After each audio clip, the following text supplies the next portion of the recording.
opportunity here for you to kind of spoil the party against Uriah Faber, an unheralded fighter yourself. The hardcore fans know, your peers know. What do you need to do for the world to know? Oh, I just need to step up my game. I need to show up for the fight. I need to grind. Uriah Faber's a grinder. And I just gotta, come into it knowing that the fight's gonna be a grind, which I do. And come in and just, I gotta beat him at all aspects. It's gonna be an exciting fight. I know he likes to push the pace. So I think the guy, with the most energy at the end is gonna win the fight. Is there any extra motivation when you get the call to fight Uriah Faber? Obviously, you're a professional mixed martial artist. The goal is to be the best you can be in every fight. But when a fight like this comes around, and then your name could be put in the spotlight, so to speak, any extra motivation? Yeah, I think there's extra motivation. You know what I mean? As far as just getting to that next level, is where I want to be. And Uriah Faber, beating Uriah Faber will definitely put me, in title talks and, put me up in good matchups and stuff like that from here on out. So, yeah, there's extra motivation. Talk about your confidence. You seem like a very, very confident individual. Is it something that you work on, or have you always been this way? I'm just confident just because I'm prepared. I train my ass off to win these fights. And I think I got a good coaching staff. I got good training partners, and I think preparation is key. You come into these things feeling confident because you feel ready. Obviously, Uriah Faber, been around this game for a long time. Very few weaknesses. Do you do the scouting, or is it your team? You just go out and work on the things that you need to do, or do you try to figure out the holes in his game? Yeah, we watch a lot of his fights. Coach watched them individually. I watch them. We watch them together.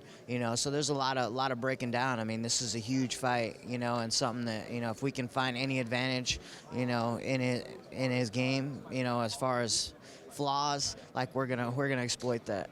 We've heard so many fighters talk about there's a strategy, but then they go back to their default way of fighting. But at the end of the day, we've heard everybody said it's just a fight. Just got to go out and fight. How do you approach this battle?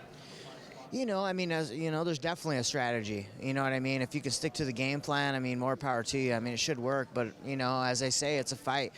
Things change. His style changes, and you just got to, go with the flow and just kind of see it as it happens. Some things, is kind of, you kind of got to go off the game plan a little bit sometimes, but that's all right. You kind of train for everything.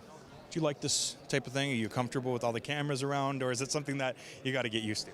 It's new, but I feel fine. I feel comfortable. I'm just, kind of going with the flow. This is kind of where I always envisioned myself being, and, I'm just taking it all in, and I love it. It's good. Obviously, the goal to be the champion of your division. Have you mapped out what you need to do? Obviously, the first step, get this victory over Uriah Faber. Do you kind of plan out, do you have a timeline of when you want to achieve the things you want to achieve? I never had a timeline. My biggest thing is, I'll fight anybody. I told Sean Shelby, he knows I'll fight anybody, which is why I got this fight. He can always call me and be like, Frankie Saenz will take the fight, and that's just kind of how I always approached it, just with confidence and the willingness. You give me a training camp, I think I can beat anybody in the division. Just talk about your team and your coaches, who you're working with, and who helped you get ready for this fight with Faber.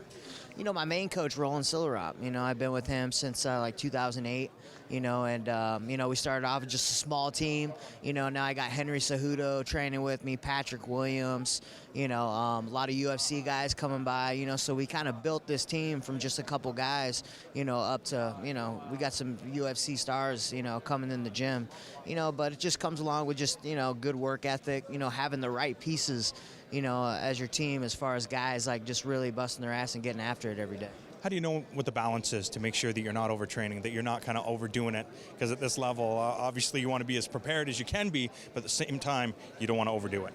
That's some coach always says, listen to your body, because, these training camps get grueling, they get grueling you get injuries, injury on top of injury on top of injury, injury, and you just got to take a step back, get the right treatments and stuff, and some days you just got to take off.